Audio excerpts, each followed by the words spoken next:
जय श्री राम, वंदे मातरम, भारत माता की जय। मैं आज़ाद का से एक बार फिर आपके बीच मौजूद। याद तो कर रहे होंगे दोस्तों, उम्मीद है आपसे यही। विषय कुछ गंभीर था, थोड़ी सी घुटन सी भी हो रही थी मुझे। मैंने नहीं सोचा था बनाऊंगा। मैं रात को सो रहा था मस्त, सुबह उठ के पढ़ाई करने का सोचा ही था, बट रात को 12 बजे कुछ रस्सी बमों की आवाज़ वगैरह वगैरह, दिमाग ख़राब। मुझे सुबह होने दो। रात्रि में हम कोई काम करते नहीं, सुबह होने दो। किस लिए नववर्ष बोल रहे हो, किस लिए बधाइयाँ दे रहे हो तुम अपने ही भाइयों को, हिंदू भाइयों को। हमें किसी संस्कृति, किसी धर्म से कोई बैर नहीं है, पर जो हमारे धर्म पे आँच आई तो भैया हम उनकी खैर भी नहीं है।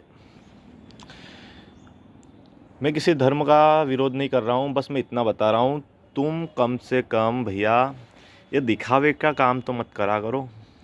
अगर आज तुमने ये नया वर्ष मना लिया, ठीक है, मना लिया।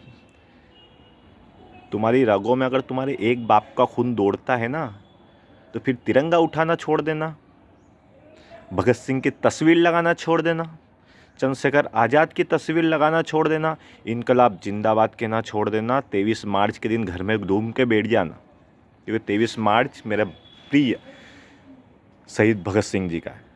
उस दिन फिर तुम तो डीपी लगाते मत घूमना, रैलियाँ करते मत घूमना। अरे सालों, भूल भी गए तुम इतनी जल्दी? कितने दिन हुए? गुलामी मानसिकता के शिकार हो। अरे इतना तो याद रख लेते, इन्हीं अंग्रेजों ने शहीद भगत सिंह को फांसी पे चढ़वाया था, पंडित आजाद को धोखे से मरवाया था।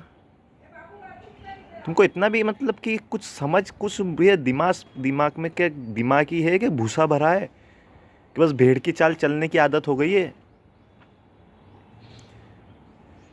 कभी कभी दिमाग लगा के इतना नहीं सोचते हो तुम कि हम ये क्यों कर रहे हैं, ये नववर्ष क्यों है, हम हमारी संस्कृति क्यों भूलते जा रहे हैं, क्या कारण है? अरे मेरे देश के युवा, आप तो समझो। आप समझोगे कि तो आगे आने वाली पीढ़ी समझेगी। पुरानों ने तो कर दिया खेल, जो हो गया है चल रहा है, पर अब हमको समझना है, हमको इसको सुधारना है। कैसे सुधारना भैया? तो हम क्यों मना रहे हैं? आज की युवा पीढ़ी में देख रहा हूँ 2 सालों से शहीद भगत सिंह जी की ज़बरदस्त फैन होती जा रही, देशभक्ति चरम सीमा पे है अपने भारत में। फिर उन्हीं भगत सिंह जी की आत्मा तुमको देख के थूकती होगी कि साले ये मेरी डीपी लगाते घूमते फिरते हैं, और अभी पब में पार्टी चल रही है, दारू पी रहे होंगे रात को। नववर्ष मना रहे भैया? काय का नववर्ष? काय का नववर्ष मना रहे हो? तुम्हारे दादाओं ने, तुम्हारे दादाओं से इन्होंने लेटरिन के साफ करवाई होगी। तुम्हारे खून नहीं खोलता है सब सोच के?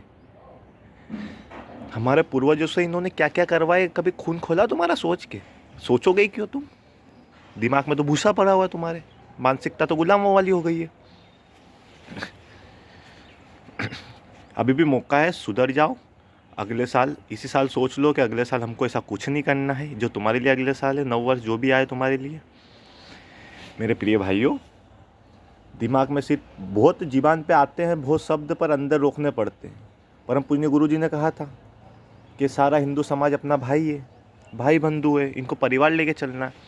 इसीलिए कुछ कहने के पहले हम सोचते हैं कि ये गाली भी हमको ही लगेगी, इसलिए गाली भी नहीं दे सकते। मेरे भाइयों, समझो इस चीज़ को। एक बार ध्यान मग्न लगा के सोचना, अंग्रेज़ों ने हमारे साथ क्या किया, वो भी सब धोखे से, षड्यंत्र से क्या क्या किया। कैलेंडर तक हमको धोखे से अपनाना पड़ रहा है। ये जो विदेशों में जो अब 12 बजे ही बना रहे हैं इनके त्यौहार, क्यों मना रहे हैं? क्योंकि वो हमारी गणना के हिसाब से चलते। हमारे यहाँ 5:30 बजती है तो उनके यहाँ 12 बजती है, तो वो हमको देखते कि ये इनके टाइम पे शुभ है तो हम बना लेते। भारत की कालगणना का कोई तोड़ नहीं है। आने वाले समय में विक्रम संवत ही लागू होगा। मेरा सिर्फ इतने से निवेदन है कि गुलामी मानसिकता छोड़ दो, पाश्चात्य संस्कृति से थोड़ा सा परहेज कर लो। आदत में डालने के लिए एक साथ नहीं होगा, धीरे धीरे प्रयास करो। समझो हर चीज़ को, क्यों मना रहे हैं हम नववर्ष, ये भी समझो। खून खोलना चाहिए, हमारी रगों में खून है शहीद भगत सिंह जी का। और जो मना रहे हैं उनके लिए इतना ही कहूँगा, कि उस खून को अंग्रेज़ों का पेशाब मत बनने दो। जय हिंद, जय भारत, वंदे मातरम। उम्मीद करता हूँ ना ही मुझे तो इस बार कोई मैसेज आया है, ना ही आप किसी को अब आगे से करोगे।